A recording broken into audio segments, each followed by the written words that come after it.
Hello, everybody, and welcome to the Lifepod with Jeremy. This is your number one show that holds quality conversations about life, leadership, and governance. And we are glad that you've joined us watching. Thank you so much and welcome. And today we have a guest, and our guest today is the MCA for Oloolua Ward, Honorable Eli Gor. Yes. Mheshimiwa Eli Gor, karibu sana. Asante. Good to have you here. Good to have you too, sir. Mambo vipi? Mambo fresh. You're good? Kabisa. Karibu sana kwenye show. Asante This is your number one show. Yes. We bring to you and to the people of Kajiado County and the country Yes. quality conversations about life, about leadership, about governance, because life touches on all the three. So karibu sana. Asante sana. And we're glad to have you today. Tell us about Eli Gor. Who is Honorable Eli Gor? Honorable Eli Gor is an MCA from Oloolua, voted by many people for Oloolua Ward. I tried several times, but God made it possible to happen in 2022. And besides that, I'm a farmer, I'm a businessman. Yeah, I went to school in Gong Township. I started in Bulbul. Then later I went to finish in Ushago. I'm a fourth-born son of Philemon Gor, and we are six, 5 men and one lady. Yeah, so that is me. I'm an easy guy. Okay. I love people. I love my job. I love the fact that the good people of Oloolua gave me an opportunity to serve them. And yeah, every day I wake up and I ask God to continue granting me favor and wisdom and strength to continue serving the good people of Oloolua, and that is God. Yes. How is Oloolua in terms of development? What have you done so far in Oloolua? Oloolua is growing. There's only one major cry: roads. Roads. Yes, that is the major cry.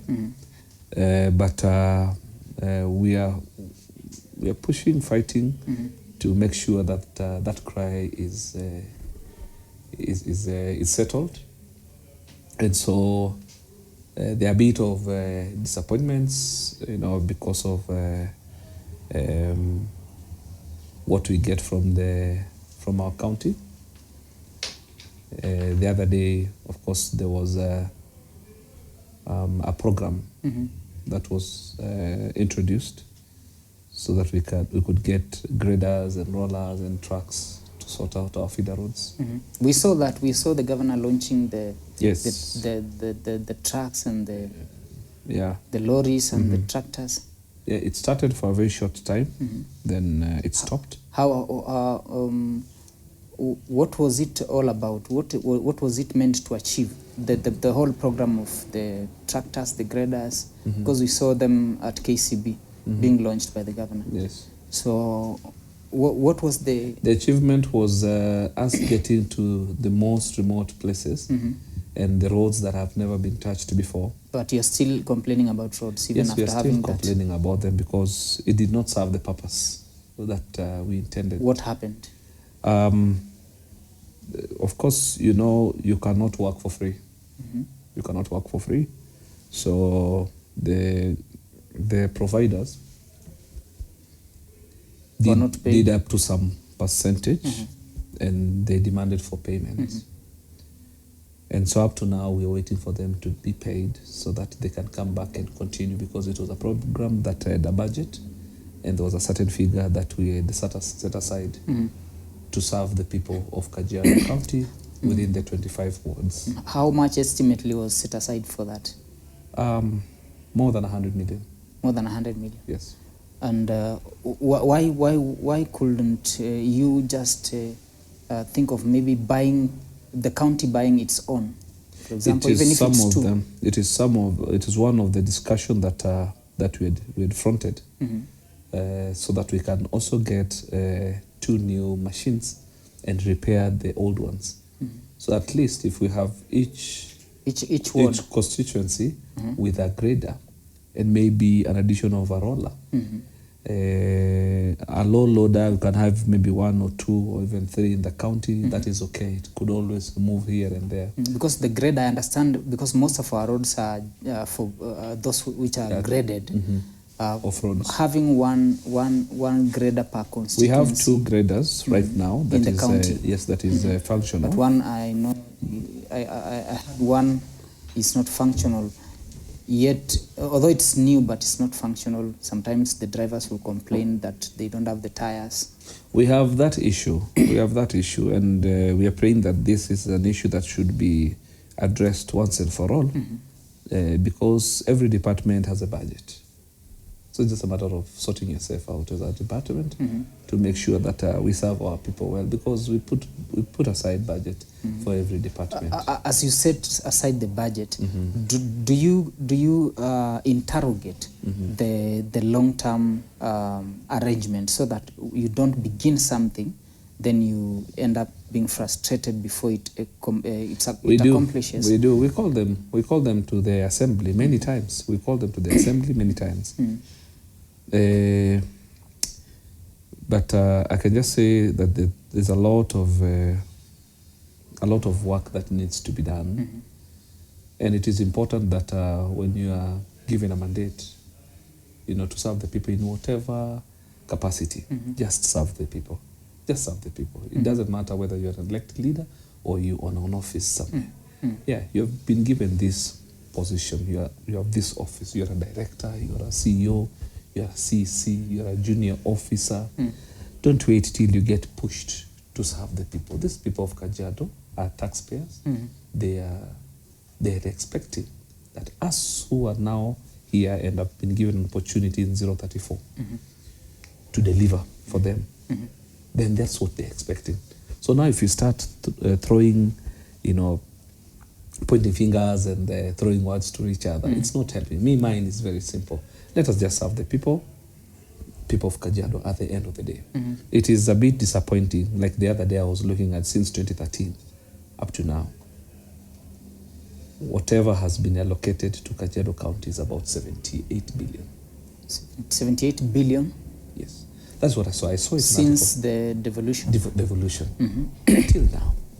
78 billion. That is, I saw something. I saw something in an article. I'm not so sure about that, but that's what I saw. Let's presume that is from the national government. Yes, from the national excluding government. Our local collection of Yeah. revenue. And so for that, you find Kajiado County is a county that is well known of richness. We have the capacity to collect revenue. Yeah, we have it. We have it. I asked the person I hosted here, I asked him whether are we under collecting or are we collecting but we are misusing? What I can say is that our basket has a lot of holes. Yes. Our basket has a lot of holes. That is all I can say. And it is time that we correct that. Otherwise, we will still be there. Whether I'm an MCA today or somebody else will become an MCA tomorrow, if those holes are not correct in this basket, whether the governor will remain to be or another one will come. If that one is not corrected, then Kajiado County, being that we are close to the city, being that we have Amboseli, we have Magadi, we have many factories, we have all what it takes. Sisi ni wakulima. Kwa hiyo tuko na maziwa, tuko na nyama. Lakini mwisho wa siku, look at it in this way. How many bars do we have? How many clubs do we have? Go to Kitengela, go to Rongai, come to Ngong and other places. What are we collecting from all that? Okay. We'll come to that, but let's go back to Oloolua. You said one of the challenges is road. Yeah. So, what other challenges do you have? The other challenges that we have are the stalled projects. We have so many stalled projects. We are pushing that these projects are done, God willing, before end of this year. That next year God willing, we go back to the people who elected us. At least we have something to tell them. That you entrusted us with 150 million. And this is what we were able to achieve with 150 million. So far, so good. It started well with the first 2 years. First 2 years of me being in office was really smooth and good. Could see projects being done. Where the big challenge came in is financial year 2024 and a little bit of 2023, 2024, just a little bit. Though that one it's almost done. We did quite a lot of work. Which are these projects you're talking about? We have solarization. We have several solarization. We have of boreholes. Yes, of boreholes. Yeah, you see, when I was elected, there was a lot of scarcity of water, and the only provider, if not two, was Oloolua. So when I got in, and there was this pressure from the community that they are being charged what they have not consumed. And that one really became an issue. So we looked at it in different angles. And the easier one, because the biggest problem was the electricity bill. So the easier one was to fit in solar panels. So we started with the one Kasoro Bahari, a borehole. So went to the second one, Mutongo borehole. And the third one we did was Oloolua borehole. So we have done 3. And also, because of a friend of the national government, I was able to reach out to other offices. And so we got 2 more. So far in my ward, I have 5 boreholes, all solarized.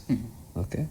And that one helps us because, like Oloolua area, people went to private providers, Oloolua location, because the Oloolua borehole, for 8 months, they were not operating in Oloolua because there was no power to pump the water. Because of the bills? Because of the bills. We had Oloolua before the Senate the other day. What happened? What happens? What you saw. What you saw is what I saw. So that is what do you know about what we saw? But there were a bit of issues concerning the bills and money that was lost. And I don't want to dwell into that much. It's an issue and it's a thorn in the flesh. But you are a legislator. You're supposed to oversight that. Yes, we are supposed to oversight, and we are actually doing that. For it to get to Senate, it is the kind of work we did. It cannot get to Senate by itself. Okay? So auditors also come. Departments sit, they discuss. Then when they feel that there is an issue, then they call for auditors to come on board to check. Once that one is done, then it moves from as county assembly to Senate. Thereafter, now Senate takes its course. And the biggest problem is not even MCAs. MCAs, we cannot jail or crucify an individual. What we do, we have an higher office, which is Senate, isn't it? So now, it's upon Senate now to make a difference. The other day, I saw governors meeting together because they're saying they're being harassed. They're being harassed because they're the ones who have introduced that harassment. If you introduce the harassment, you will be harassed. But if you don't introduce it, then we'll be seeing some governors in courts dealing with their issues. Because you want to go there, you know there is a mess, you want to block it. Once you block it, what do you expect? Leo hii,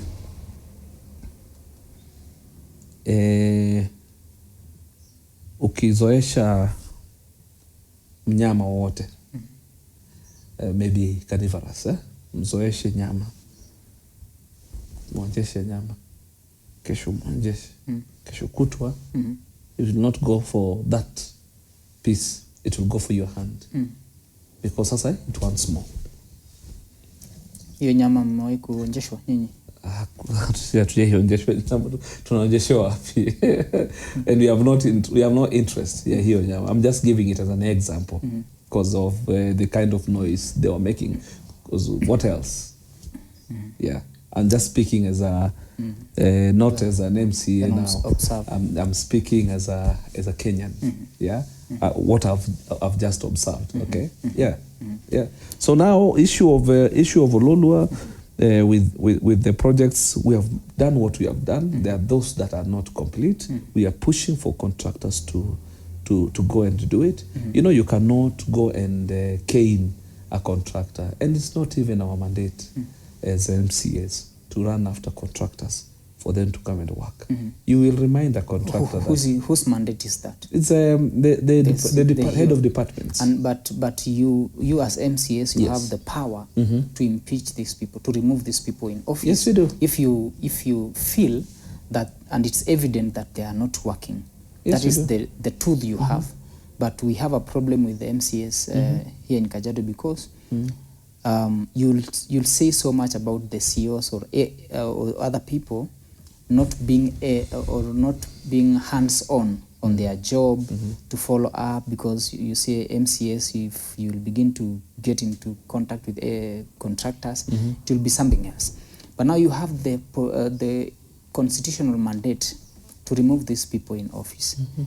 And we have, I hosted your majority leader and I asked him about Ncharo, that you removed, but he's still working. And others who are not working or are frustrating you, but are just there watching because you don't want to use your constitutional weapon that you have been given as an assembly to actually fire these people.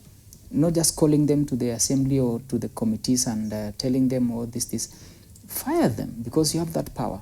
Because at the end of the day, they are not voted, but you are voted, and the people. Let me tell you. The people will not ask Honorable Gore about a certain CEO or a certain CEC. What they'll do is they'll vote you out because they will feel you have not delivered yet. It is not you. It is someone else. Very true. Yeah. So why are you toothless? I'll respond to you in this way. It is very green when you're outside. You see, it's very green. Like you now, you can say it all the way you want because you're not there yet. The moment you are in it, it takes a lot to do what you are talking about. But we see other assemblies doing that. Let me tell you, that is other assemblies. And I will only talk of what I'm familiar with, what I know. Because you see, I cannot talk of Nairobi County or any other county. I'm not there. I don't know how they do it. I don't know the challenges they face. I'll only talk of mine that I'm aware about. Number one, there's what we call numbers. Numbers. The tyranny of numbers. Yes. Number two, this is my nation. Ethnicity is real. We have milango, madirisha, na kila kitu. So even if you want to impeach somebody, you have to take a lot of diversions and directions and plans and whatnot. And I'll tell you this to have the right thing done. To make it happen. So it's not a walk in the park, right? So to answer your question, you know, we tried it. It happened. Not we tried it. It happened because that time I was not on the the majority side. I was on the minority side. Are you not still on the minority side? We are talking of then when that one happened. And between then and now, a lot has happened and are still happening. So I can only talk of that one first. And you have mentioned about Ncharo. I was elected same party as our governor. ODM. And for that, when we started, it did not start, and the impeachment was not being done out of a goodwill. It was sort of a revenge or proving of point. Okay, so it was not that this guy has not done it or has not done what he was meant to do. It was more of witch hunting. Okay, so that one was that, because what else could we have said that he has not performed? It was just a few months after we have been elected. Okay, but he was CC before. He was even before. He was before. Yes, he was before. We had never felt him. You know, for that short time we were there, could not say that we have felt him. We have now. You know, is a disappointment. No, that was not the case. Okay, that was not the case. So what happened that he's still in office? There was a court issue. There was a court issue. After we finished with the assembly, it went to the court levels. Yeah. And so once imeenda kotini, what else do we do? We leave it there now. It's not our business. Yes. Akishinda koti, perfect.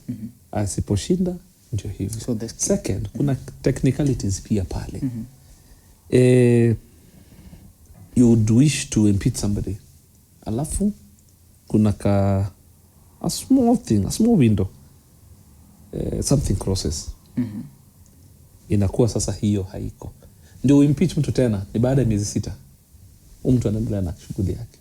Ndio ugather hiyo courage tena, energy tena ya impeachment. Lobbying and all that. It's not easy. It's a lot of work. So impeaching an officer kwa county haikuagi a walk. Especially in Kajiado? Not only in Kajiado. We have had other places pia wakijaribu impeachment na haijafaulu. You tell me, how many CCs do you know that have been impeached in other counties? Quite a number, not too much, but a handful of them. And even speakers are being removed. Speakers are being removed. And deputies. Yes, so I'll just tell you that it is not a walk in the park. For impeachment, it takes a lot. Tell me something that you know about the impeachment case against Lenku that was brought by Naini. What about? What happened to it? Because it was brought before you. It was brought before us, yes. And we went through it. And we did not see you threw it away? Yes, if something has got no evidence, hearsay, you don't act on hearsay. No. So this case, because Naini I think brought 2 against the governor and I think against Kisota. Yes, it was more or less the same. Kisota has now been fired. Yes. Is it because of Naini? Maybe. No, not because of Naini. Kisota was never fired. Kisota was never fired. The deputy governor was here and he said he's fired. No, Kisota resigned. So which is which? Was he fired? Because the deputy governor himself said he is fired. Now you are saying we didn't hear him. We didn't hear governor saying that he has fired Kisota. Does he have to say? Kawaida, we see changes. But you will not know if it's being fired or resigning, because as MCAs, you just brought maybe another person for what vetting. I know, everybody has their own views and ideas so and information. What I know is that he was not fired. Kisota was not fired, he resigned. He resigned. What do you have an idea of why maybe you think he resigned? Is it because of the environment or maybe he didn't want to be moved? But you know, there was some changes that happened. And that change, when changes happened, maybe he didn't want he was not comfortable with the way he was taken. Okay. So if you're not comfortable, what do? We have seen it with police officers. Yeah. They are given transfers and they feel like this place is so comfortable with me. I'd rather resign and go focus on other places, do other things. Okay. We have also seen other CECs and other CEOs, resigning from the county and going doing their businesses. So it's not a big deal that it's just but an officer of the county who decided, enough is enough. Let me go do other things. Yeah. Okay. So about Naini issue and about Kisota and the governor issue, we don't work with hearsays. Just don't work with hearsays. And if there is no tangible evidence, I saw him print a lot of papers. I can print everything and print and do my own things. Yes, do my fingers. What is printing? You print, yes, to blindfold you guys, outsiders. But when we sat down and we looked at all these things, we realized it was all about malice. Yeah. And so we decided That's why maybe he shook hands with the governor maybe later. Who shook hands with the governor? Naini, I saw him in the governor's office. Oh. For peace. You're telling me that I think that passed me. I saw him. He came to the governor, asked for forgiveness. I don't know. The governor said, he's my son. I've forgiven him. So ilikuwa vipindi. Sasa unajua iko masarakasi sana kwa town. And so with that, ukikosea mbona usiende kuomba msamaha? And you see Naini was also a staff and is still a staff. Even when all that was still happening. Is he still a staff? I don't know. He was still a staff then. Okay. Maybe still he was fired. Or maybe that is why he came for a handshake because... Oh, maybe he resigned. We don't know because now if Kisota was not fired, he resigned, as you say. Then it's something else. Now, Mheshimiwa, the oversight of the county assembly has been under sharp criticism. That you're not doing your work. Sometimes people will say that the Senate will come, the committee of the Senate will come sometimes to Kajiado. I remember a time they came, I don't know, to find some truths about the market in Kajiado. There's a project I think they also went to analyze in the interiors. The control of budget, the Auditor General will raise questions that the Assembly is not raising. Is our Assembly out of touch with the reality in the ground? Well, you've talked of Auditor General? The Auditor General's office, yes. We have the control of budget. We have a committee raising questions about maybe if it's the pending bills, for example. Money not spent for development enough as it should be, but we don't hear it from the Assembly.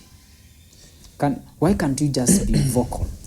The Assembly, because you're telling us... Should we go to the market? No, don't go to the market. Call a press conference and say, we've done a report, we've done this and this and this, or even go live in your Assembly proceedings, and so that people of Kajiado will see that I answer you? The Assembly is working. Because... Can I answer your question? Answer, before I tell you something. Let me answer your question. One, there are ways of working. There are those who work in silence and wait for results. There are those who make noise and the result is very minimal. There are those who don't talk at all and they don't act. And what we have been doing as Kajiado County Assembly is work silently. We have been working silently and with no results? With a lot of results, because for the departments to get to the Senate, it is because we have sat down with the Auditor General's office. You know, the team comes here, the auditors come here. Yesterday, get the clip from the Assembly.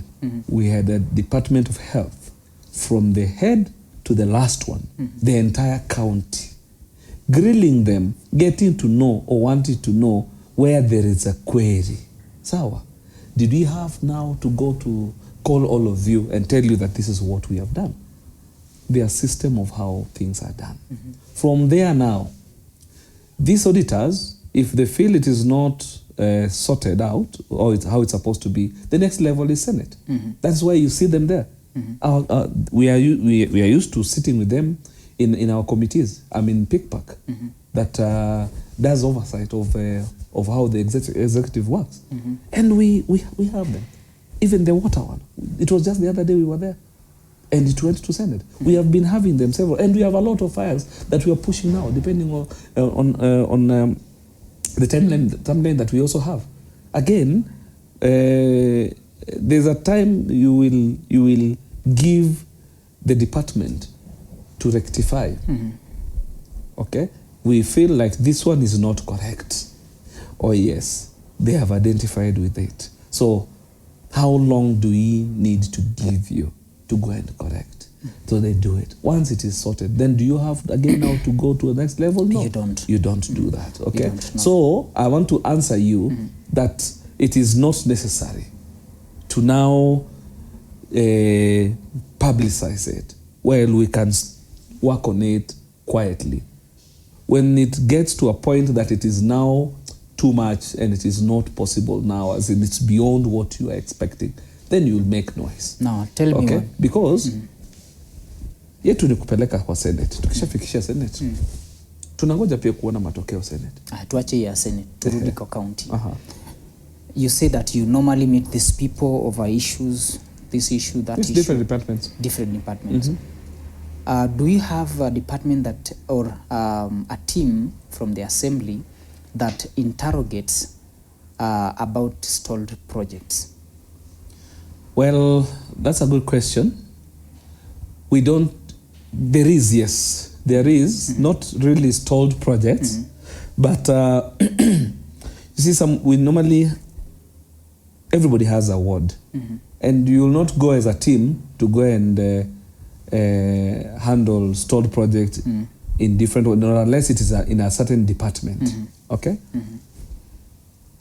Mimi kama MC Oloolua, stalled projects zangu zikiwa, it is my mandate. And you've said there are. There are, yes.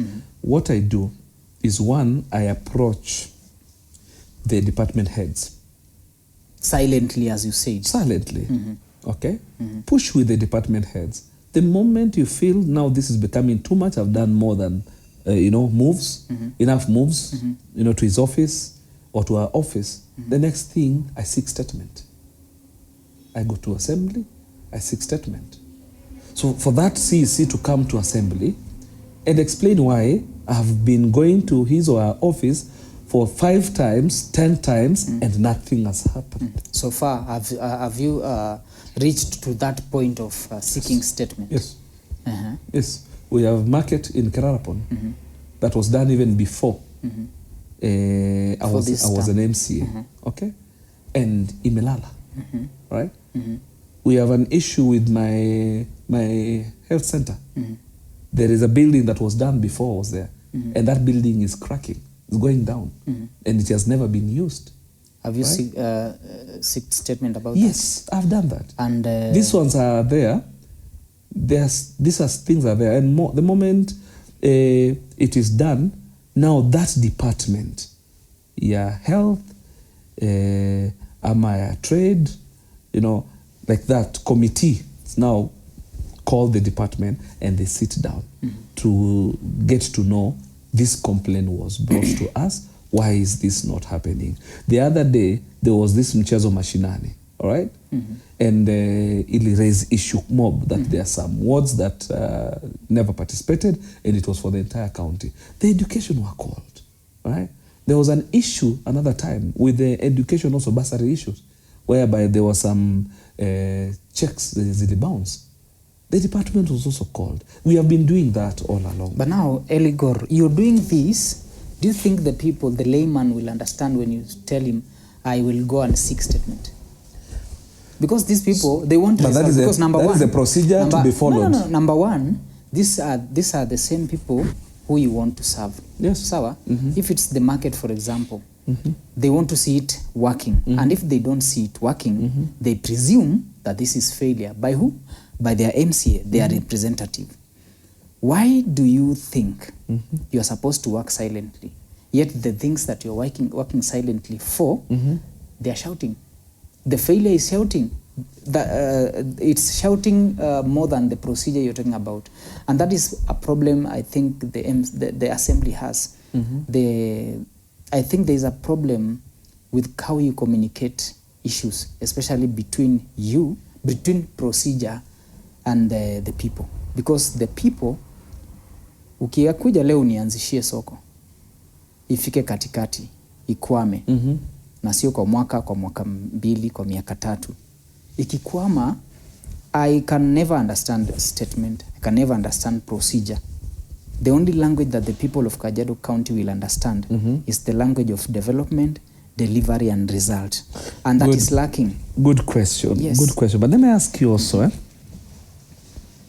MCA has got no single coin at their disposal. They don't. They don't. All right? MCA depends on the executive to deliver. Do you think that is the right way to live? But it is the nature. It's the nature. We cannot change it. Not unless the constitution changes and MCA has their own budget, which we are praying for that one to happen. But we presume that maybe wait, you don't live under the mercies of the government, of the governor, yeah? Let me just talk. Okay. Let me just talk. Because you've asked a very good question that people needs to know. And it is okay. It is important that we also educate our people, that we also let our people to understand the terrain that we are in, the kind of life that we are living as MCAs. MCA is not a super person. MCA, kazi yake ni legislation, oversight na implementation. Sini kweli? Representation. Yes. Sawa sawa. Sasa, mahali tuko kwa happen kwa representation. Sawa? Ile representation tunangangana kufanya ndio hiyo. Wakati umeenda umepata block bro, utaenda kuchapa huyu waziri. Umeenda umengangana, sawa? Barabara yako ijetengenezwa, contractor amekataa kukuja site because hajalipwa the previous project. Make noise. To who? Just make noise. To who? The person concerned will hear that noise. But how many times have we had meetings with him? Don't have meeting, just make noise. No, you cannot. Don't be too formal. Sikiza. Hata kotini kuna mara mbili. Iko koti kwa mbao na huko mahali mnaambiwa muende msikizane. Sawa sawa? Na mnaenda mnasikizana inafua dafu. We have had several meetings with our governor. Imefua dafu? Utamchapa? Nauliza imefua dafu? You opted to go that way. Listen. We had a meeting with the governor as the MCAs of Kajiado North. We raised our issues as MCAs of Kajiado North. Kwamba tunahisi tumetengwa. Tunahisi kana kwamba miradi zetu hazifanyiki. Tunaomba uzungumze na waziri wako na department zako ili shughuli iweze kufanyika. Sawa? Tukakubaliana hapo. Sawa sawa. Tukaondoka. Na kila mtu alichaguliwa hapa. Governor alichaguliwa na wananchi wote wa Kajiado. Mimi ni MCA nilichaguliwa na watu wangu wa Oloolua ili sote tuwafanyie kazi. Sawa sawa. Ya pili, tukaitana na CEOs walikuja na CCs walikuja na tukaraise issue zetu na walisikia. Sawa. Kwa hiyo harakati bado ndio hii financial year ya 2024 2025 na 2025-2026 hakuna kama hii sasa ya 2025-2026 single project imefanywa, hata advertisements sijui kama hata zimefanywa. Lakini 2024 lakini mlikaa chini hii ya 2025-2026 tunaweza tukaizungumzia. It is very well understandable. Yes. Okay? But let's go back because but the 2024-2025 financial year ndio mahali kuna kizungumkuti, not only me as God but to many other elected yet MCs. You sat down with the governor and his team. We sat down with the governor and his team and we complained. Kwa hiyo shida ya kwanza ni wakati procurement wana release miradi. Uwezi release miradi 4 months to end of financial year, 3 months to end of financial year, like 2023-2024 I think walitoa 2 months to end of financial year. That contractor will not do the kind of work is supposed to be done. Na hata ikifanyika, it will be a shoddy work. Why? Because he wants to rush finish, to beat deadline, ndiye haweze kulipo. Unanipata? So these are small challenges. Zikikuwa all collected, inakuwa ndio ile shida kubwa tuna face wapi? Pale ground. Unanipata? MCA sio contractor. MCA sio department ya finance. MCA kazi yake ndi hii unapata. Ndugu yangu, ndio nitaenda kwa CC wa barabara, niende kwa CC wa agriculture, kama niko na issue huko niende kwa CC wa all these departments. Sawa sawa. Mwisho wa siku atasema nini? Nimesikia, nitafanya. Nimesikia, nitafanya. For me now to even go back to the assembly to seek statement, ni kwa sababu I feel like I'm getting tired also. I'm taken for a ride. And the only way we have done it with the governor. We sat down. Very little changes was witnessed. Sawa. The next thing itakuwa ni nini? Tufanye basi vile inafaa pale bungeni. Na wakati umepatiwa muda ya kurekebika, ukose kurekebika, hapo sasa ndio tunaingia issue ya nini? Impeachment. Mheshimiwa Gor, I think you're being, as MCAs, you're being too diplomatic, and it's at your own cost, because people will not understand that you as MCAs, you're trying to understand the executive. We are not trying to understand the executive. But you're trying to be too diplomatic, and that's why you say ukiona inafika sasa mahali ya impeachment ujue tumechoka. But in the first place, you're not there to be diplomatic. There's law to be followed. If someone is not doing what he's supposed to do, yes, give them some understanding.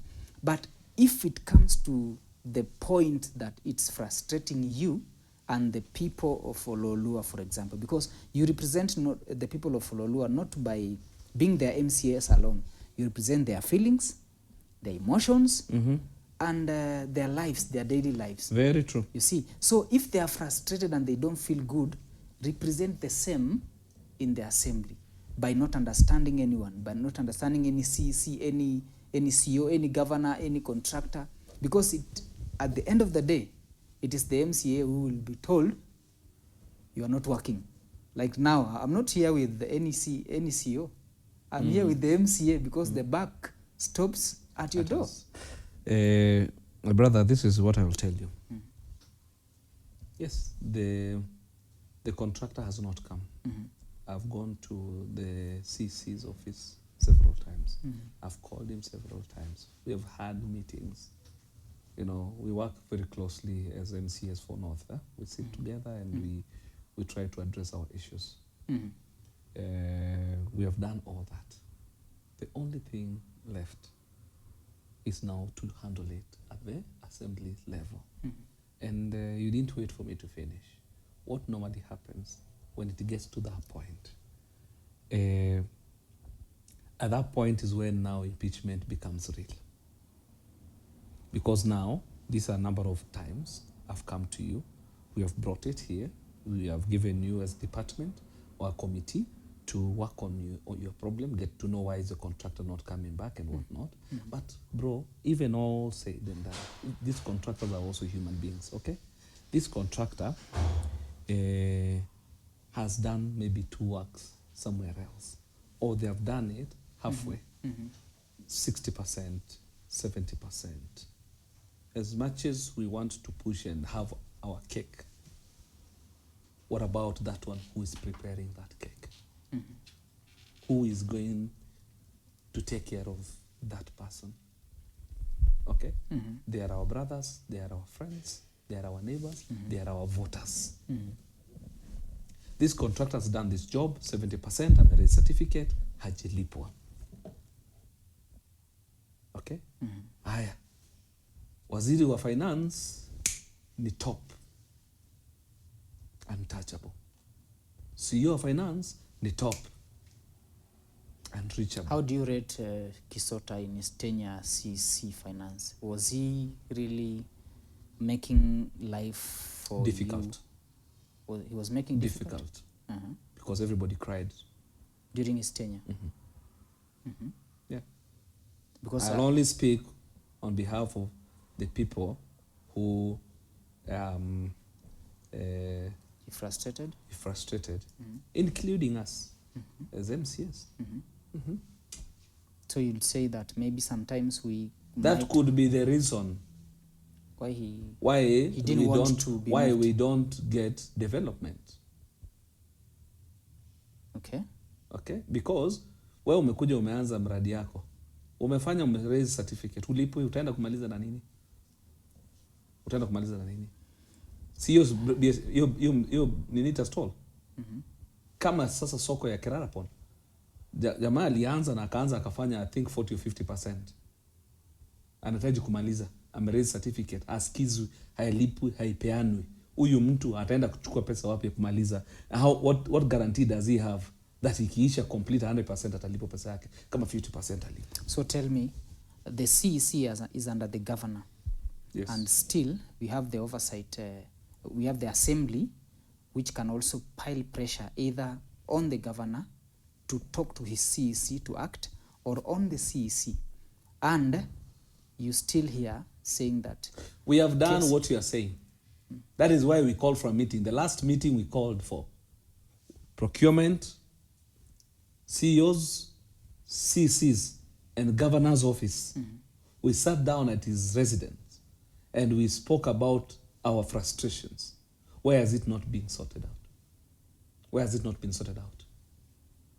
What else do we... Put yourself into MCA's shoe. Put yourself into MCA's shoe today. What else do you do?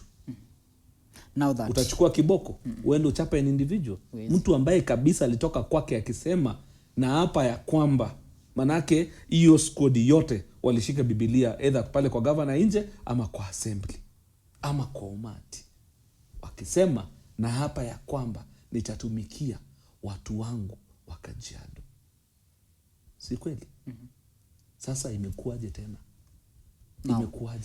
Now Kisota, you know, MCAs have turned to be a punching bag, right, left, center. Because you don't talk These are about these beings. things. No. Tell people about these things you're telling me. No, we now. are. But we are... I'm seated here. Yeah. It will get to the community. That's the reason why I sat here. Why do you think I didn't come here to entertain you? This is your, no, this it doesn't matter. year. There is no timeline for when you can talk. No timeline. Now, wakati kiatu imekufinya, unaongea. Saa hiyo ndio unafanya nini? Unaongea. Unasema hii kiatu inanifinya. Kabla ije kufinya, pia uwezi ukastaja. You can manage the shoes as it is. Unanipata? So sasa kiatu kinafinya, manake unapatia mtu pia grace period. Unampa mtu grace period.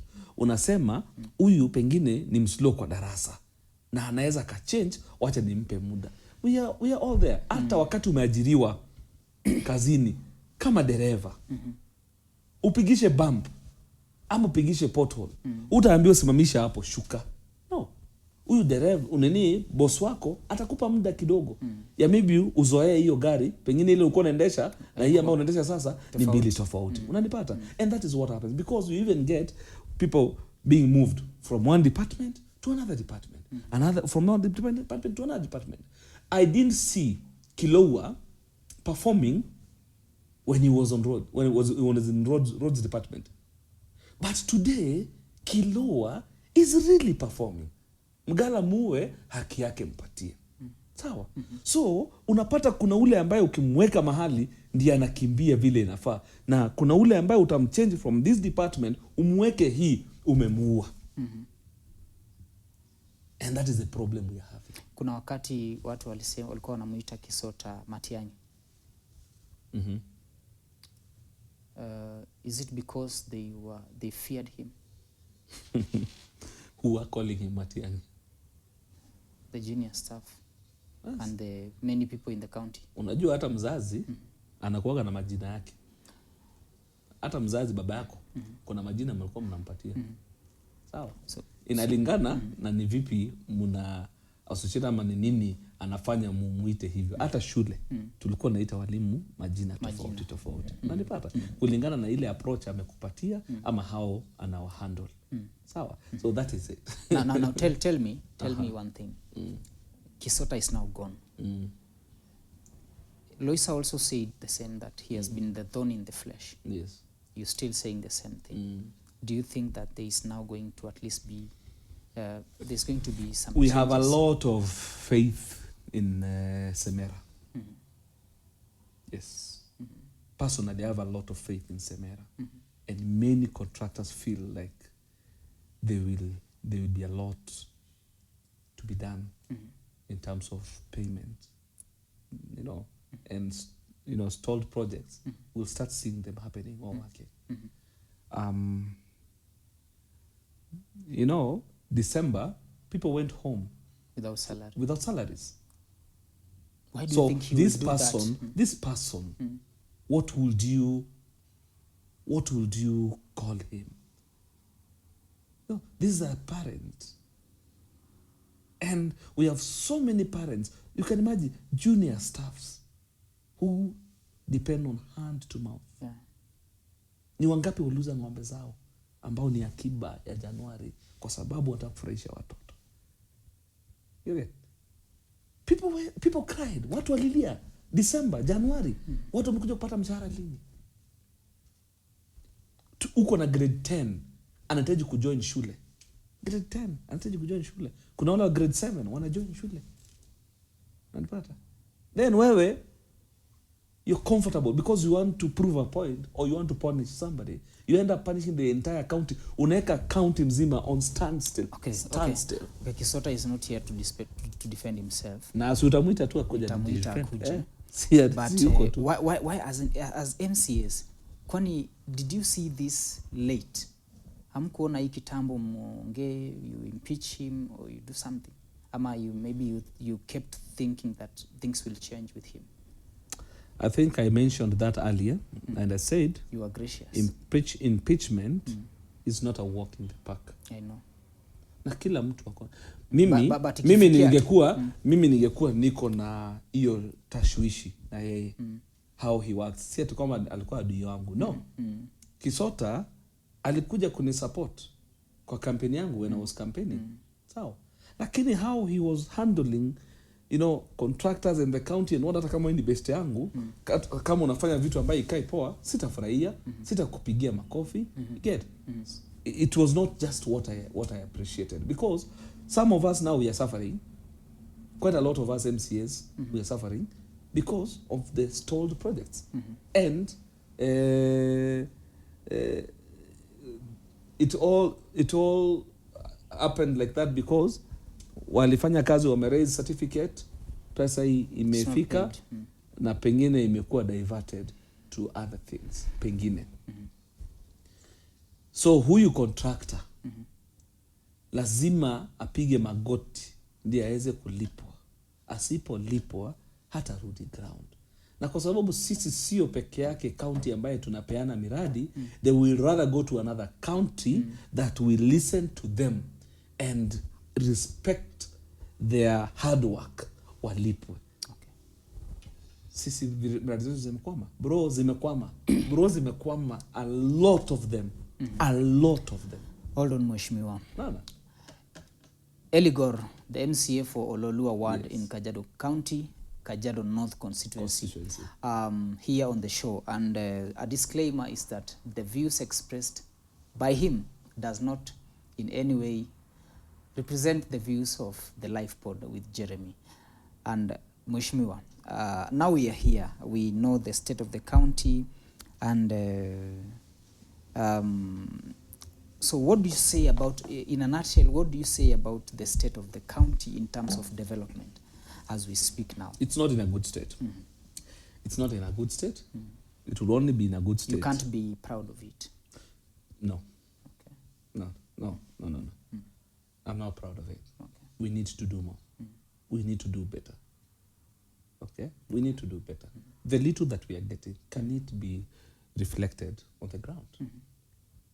Yeah, because is it that we are not getting money in the county? You do. We do get money. Yeah. In every quarter we get money. So how do we balance it? Yeah. Why don't we just work for our people? That's all I can say. Okay. Yeah, we have 1 year and few months. This 1 year, few months. Situfanyie tu watu wetu kazi. That is all. Vita haisaidii. Watu njooni na tusemezane. That's what the Bible says. Ndio? Njooni na tusemezane. And that is what we have been trying to do. kwamba tukuje tusemezane. Tunasemezania nini? Kwamba ward yangu kuna miradi hazijaisha, governor tusaidie, ongea na watu wako hizi miradi zifanyike. Call contractors, they are human beings. As an independent as a head of whatever, what do we call it, whether it's road department, whether it is a health department, kana contractors wako waulize shida ni nini. Take that on your hand kama waziri, fuatilia na waziri mwenzako kwamba contractors wangu complain yao ni hii. I normally see them sitting, I think once per week, kwa boardroom. I wonder what they normally discuss. I wish they could be discussing how they can finish the stalled projects. Because at this point, don't introduce to us a new project. Usituletee project mpya sasa. Kwa hii muda imebaki, tulipie tu wale ma contractors, waende wa site, wamalize hizo za miaka 4 ama 3 wakitumalizia. Hata itaonekana kama kuna kazi imefanyika mtaani. Kwa saa hii, hata kuna haja kuintroduce miradi zingine. Because mtindo ni ile. Utaanzisha quarter percentage, then install, then miaka 5 imeisha, tunarudi kwa wananchi. Tunaenda kuwaambia nini? What are we going to tell them? My request and my prayer to all these department of all these heads of these departments, wote tu, kila mtu arudi ground. Tuachane na mambo ya maofisi, rudi ground. Chukua hata wiki moja. We normally say have 4 months. You have 6 months to bring down a tree. Have your 4 months to sharpen your axe. Okay. Then 2 months, malizia. Wacha to assume they have been sharpening the axe for the last 3 years. So this 1.5 years remaining. So walete mti chini. What is this tree? Tree ni hizi developments tumepromise watu wa Kajiado, not mentioning my word only. I'm the deputy minority whip. Now I'm talking on behalf of the county at large. Kwamba 25 MCA elected wanataka development. We don't want to fight. Na sio kwamba sisi ni wajinga sana that we cannot fight the way unasema. Na mtaiona tu. Kwa sababu pia muda sio mbali. You give somebody grace period. We'll fight. Ikifika we hope, no. Ikifika sasa umebidi, you know what we want. Umenifinya jicho, nimenyamaza. Umenifinya sehemu zingine, nimenyamaza. Sasa unajua sitangoja pia unifinye sehemu nyeti. Sehemu nyeti unajua ni nini kwa MCA? Ni kuenda home. Ni kuenda home. Na nyeti inafika. Najua. Iko karibu ni. Lakini ndio hapa pia sisi tuko. Unajua MCA amepatiwa 5 years. 5 years. Tunahitaji kuwa na scorecard. Because you'll go back to the people. Yes. And tell them at least msiwape story. And we hope, because just as you're saying, we hope that you also as MCAs you'll stop being too diplomatic and too gracious, especially to the detriment of your. I said earlier. Your office. We are given 6 months to bring down a tree. We are almost done, or let me say we are done with sharpening the axe. It's time now to bring down the tree. Please bring down the tree, whichever the tree is. It's time now to bring down the tree. If the bringing of that tree down will cause development for the people of Kajiado, then I think it's the right thing to do. Yeah. No, we are there, and our mandate is to fight and to speak on behalf of the people of that Kajiado elected County. you. Now the tell people of Oloolua, yes, who elected me, expect nothing less than development. Now tell me, Mheshimiwa, because we have 1 year, let's say, to the general elections. Are you still in ODM? I am in ODM 100%, despite a lot of challenges that we are facing as ODM. We will shape it up. Wewe ni mtu wa linda mwananchi ama ni linda ground? Mimi ni mtu wa ODM. ODM iko na vitu mbili saizi wanafanya. Hakuna mbili. There is the Babu Owino led faction that says Linda Mwananchi, and Gladys Wanga and the rest saying Linda Ground. Wacha nikwambie kitu moja. Wakati mti ikianguka, mti mkubwa ukianguka, ndege huwa wanayumba. That is what is happening right now. So ultimately, lakini eventually tutapata mti ya kutua wote. Kwa sasa iko hiyo kuyumba yumba, and I have no business ya ku discuss hiyo kwa sasa. ODM will take shape. We believe in the leaders wa chama. We give them time to fix the house. Sisi ni wakulima wadogo pale chini kabisa. Really, I cannot speak on behalf of ODM, but my prayer and wish is that we remain one, because Baba wanted us one. In Kajiado County, who do you support for governor? It is still early to say. It is still early to say who I'm supporting for governor. You already have the aspirants aligned themselves. Bado mapema. We have one in ODM, we have one in UDA, we have one in DCP. So unajua mimi niko kwa chama ya ODM. So ni utasupport mtu wa chama. Mimi niko kwa chama ya ODM. Okay. And I can just say it right now that it's a bit early to say that this is the person I'll support. But of course, as a leader, unafanya observation yako. So kwa hiyo mimi bado naendelea kufanya observation yangu. Senator? Senator hapo ndio kizungumkuti iko. The only sober-minded candidates ambaye naweza kukwambia wa senator ni wawili peke yake. Judy Pareno and Captain Keroken. And Pareno has been in ODM for long, yeah? Pareno has been in ODM for long, and as you have asked, only two make sense. Okay. Yeah, only two make sense. We had a Senate aspirant here on this show, Dr. Kanchori, and he actually said that currently in Kajiado, unfortunately, we have the most useless county assembly. And I think maybe he saw something that maybe the people are seeing out there. What do you have to say about that? Because I'm giving you maybe to reply on that because you are an MCA. Unajua it's a bit embarrassing for Kanchori to come and sit down and discuss our house. Kanchori was once an MCA. He never resigned. People of his ward denied him a second chance, a second term. So Kanchori is a one-term MCA. One-term MCA. Na sio kwamba aliacha, alichujwa. Sawa. Kanchori was an advisor to the office of governor. Any failure, any disappointment that we are facing today, he is a contributor. He denied, he said, no, me he is a contributor, advice. My friend. Hakuna mwizi wa kuchungulia na wa kubeba. Tunaelewana? Kama kuna disappointment yoyote. Paka umekaa vizuri. No. Hii nilikuwa naitaka sana. Bro, hii nilikuwa naitaka sana. Kama kuna mtu very incompetent, let me put it that way.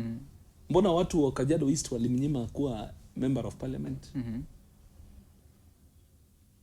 Jamaa hakutoboa hata nomination peke yake ya chama.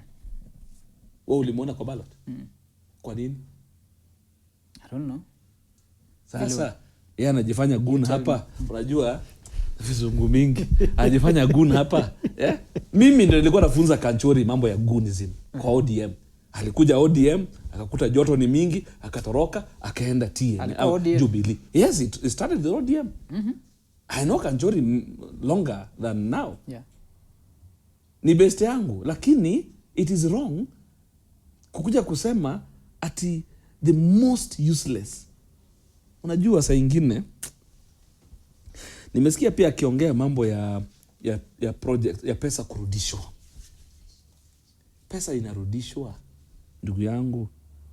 Unajua nilifikiria saa ingine hii masomo na majina kubwa kubwa ina maana, inaweza saidia mtu kidogo, lakini to him I'm disappointed.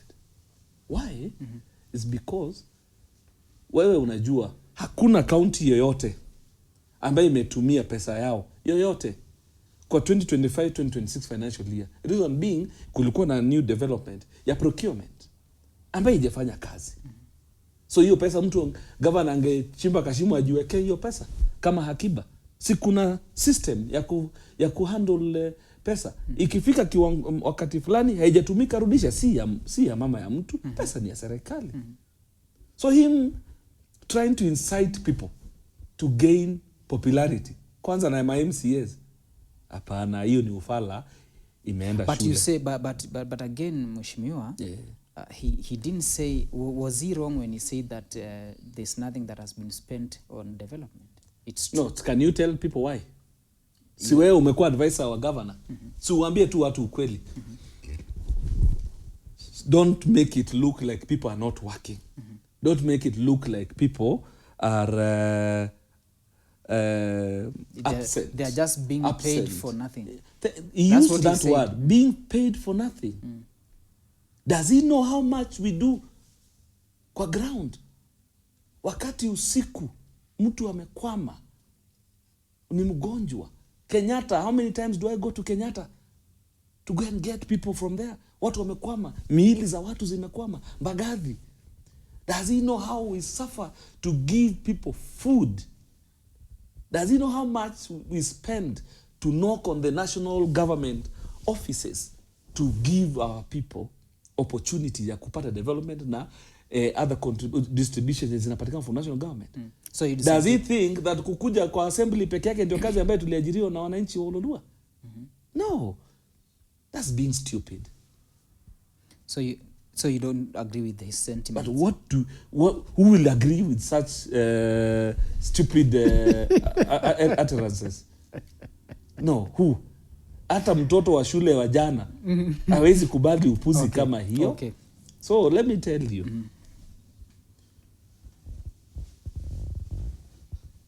Asitafute popularity na ma MCAs. Do you think he'll be senator?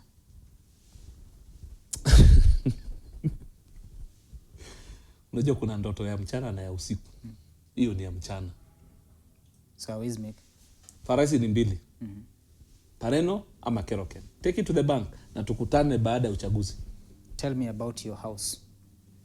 The county assembly building. Yes. Mnakaa kwa nyumba haijamaliziwa. Nyumba gani haijamaliziwa? Hiyo iko hapo kwa assembly building. Hatujakaa kwa nyumba haijamaliziwa. No, it's just there. It's just in the same compound. Why is your assembly building not complete for almost 10 years now, and you're not shouting? I was not there, but you're here now. 10 years ago. Okay. And I'm here now. Yeah. And I think that one I will leave it for speaker to answer that. Have you ever interrogated the same to the speaker or raised it anyway? Yes, we did. And of course, he was also pushing. I will say pass for that, and I will say with a lot of respect that our speaker is very approachable. Is very approachable. Find time and also let him bring out this, because of course he's the best person to answer or to respond to that. And it's not that he's inaccessible. He's very accessible. And of course, many people would want to hear more about that one that has been there for 10 years. Is he also being frustrated? Okay, because county assembly haina pesa yake, ati pesa yake ndio hii. It's a channel, si ni kweli? Ndio ifike kwa executive, ndio ifike wapi? Kwa assembly. So it's good that you also ask him kama hata pia anakuwa frustrated ama yeye ndiye amelala kwa job. Oloolua MCA, Honorable Eli Gor here on the show.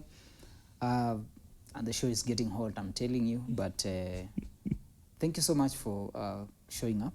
Thank you. And I want you to now face this camera and tell the people of Oloolua why they maybe... before that, are you going to still vie for MCA? Yes, I'm still going to vie for MCA. Okay.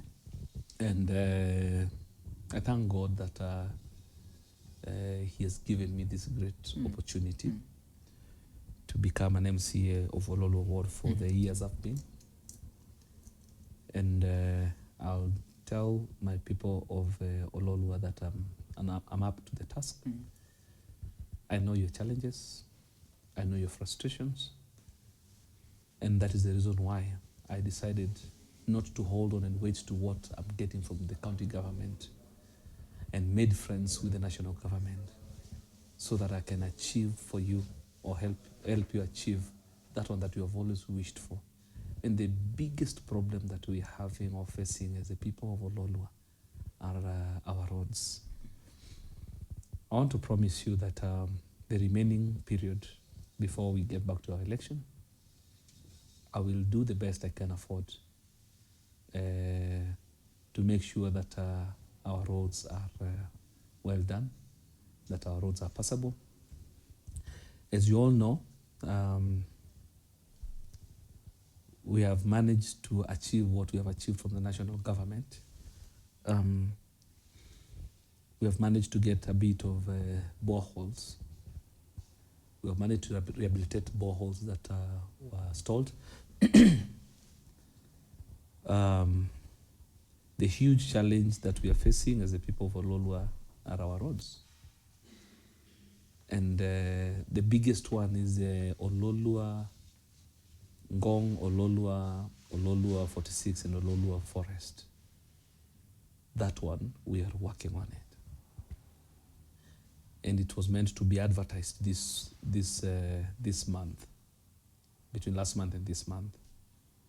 We'll still continue pushing and lobbying for more. I'll still continue pushing for what I'm meant to push for in the county government of Kajiado. And my request to our governor, Governor Lenku, is to help us achieve what we wanted to achieve, that we promised our people for 5 years, and that is development. The stalled project. We don't need to use too much force for this to happen. I believe we have respected these offices, so it's time that we also feel respected for our projects to be completed. Then with that, we'll all go home happy. Whether we be re-elected or not, we will be, smiling that we have achieved something that we were meant to achieve for that 5 years. So for that said and done, I'm up to the task, and I'm looking forward to have my second term. I say watu wangu Oloolua ndio sahi momentum imeshika. Momentum imeshika, and we will be able to do more. We are now familiar with offices, with the county offices and the national government offices. So with that, we will be able to achieve what we are meant to achieve for the people of Oloolua. And if it is not achievable within these 5 years, our prayer, or my prayer, is that you allow me to get to another 5 more years. Rating me with what I have done with 5 years. Mimi mtu asinipigie kura kwa sababu ya sympathy. Wewe nipigie kura kwa sababu ya ile kazi nimepambania. Knowing very well that MCA hana sumuni. Kazi ya MCA ni omba. And ukiona tumengangana imekuja, jua tumengangana kuomba, na challenges that we face kwa hiyo omba ni mingi. You will go to somebody's office at 9 o'clock. By 5 o'clock, inafika hujaona hata huyo mtu. And why do we go there? Not because we have to go eat mandazi or drink tea, but because we want to fight for our people. So we are up to the task. We are ready to serve you. And my prayer is, ikifika 2027, rate me. Ukiona kama nimetosha, give me second term. Thank you very much. You have it in his own words. Honorable Eligor, MCA Oloolua Ward, Kajiado North, Kajiado County, here on the Lifepod with Jeremy, the only show that brings you quality conversations about life, leadership, and governance. And we want to say thank you for joining us. Thank you for having stayed with us up to this end. And we wrap it up. Asante sana Mheshimiwa Gor for coming. Thank you. Thank you so much for showing up. We wish you all the best. Thank you. And we wish that you also, as MCAs, stop being diplomatic and gracious and merciful for too much time. Just be kidogo, then when you see things are not working, va njuga zako za kazi and say now enough is enough. We want to see results. Now, what we can promise, personally, what I can promise the people of Oloolua is that they will see value for their vote come 2027. Okay. Yeah.